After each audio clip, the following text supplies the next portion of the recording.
You know, we're living in an age of just endless information, which sounds great on the surface, doesn't it? But let's be real. When it comes to making a choice, any choice, it can feel less like a gift and more like a huge challenge. So how do we actually make smart, informed decisions when we're just getting bombarded with data all the time? I mean, have you ever found yourself just totally frozen trying to pick something as simple as a new diet or a supplement or even just a winter coat? If you have, you are definitely not alone. It's a feeling we all know really, really well. Because your brain is trying to process all of this at once. You're getting hit with marketing buzzwords, scientific sounding terms, and all these labels that seem super important but might not even mean what you think they do. It's just a cloud of noise, and yeah, it can be incredibly overwhelming. So, there's actually a name for this feeling. It's information overload. And the whole goal here is to build a toolkit, a way to help you navigate it, to turn all that chaos into some real clarity. And it is so crucial to remember, this isn't some kind of personal failing on your part. It's just a feature of modern life. We are all facing this absolute avalanche of data coming at us from every single direction. But here's the good news. There are tools that can help us find our way through it. Okay, so our first tool, let's call it the map.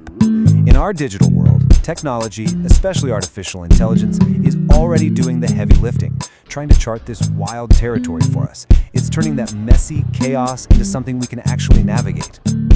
Just to help you grasp the sheer scale of what we're talking about, look at this number.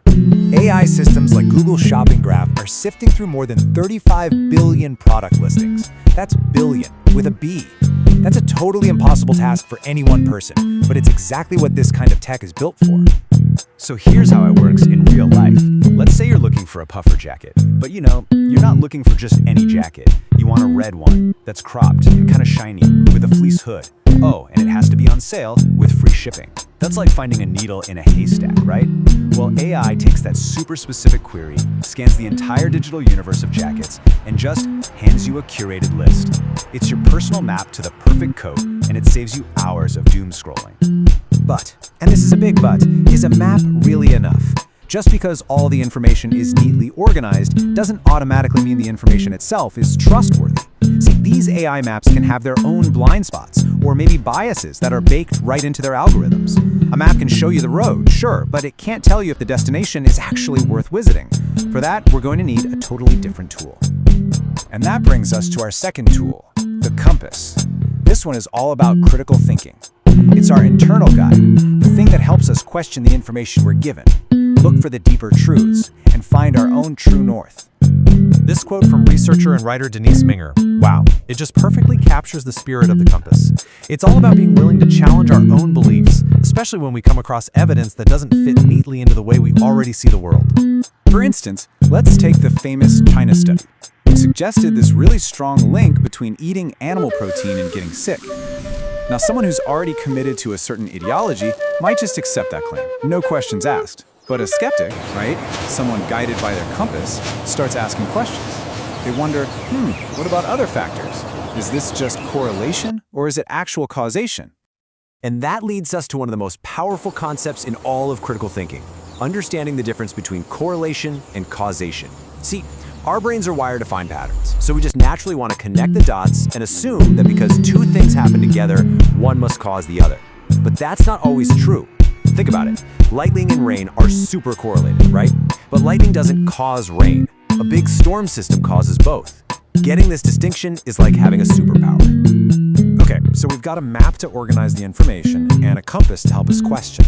But how do we actually verify what we find? Well, that's where our third tool comes in, the landmarks. Think of these as trusted, objective standards that act like reliable points of reference in a really confusing landscape.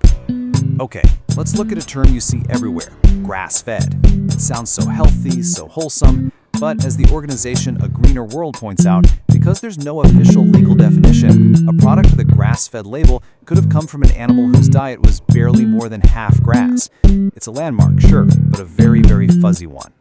Now contrast that with a clear, certified standard like this one.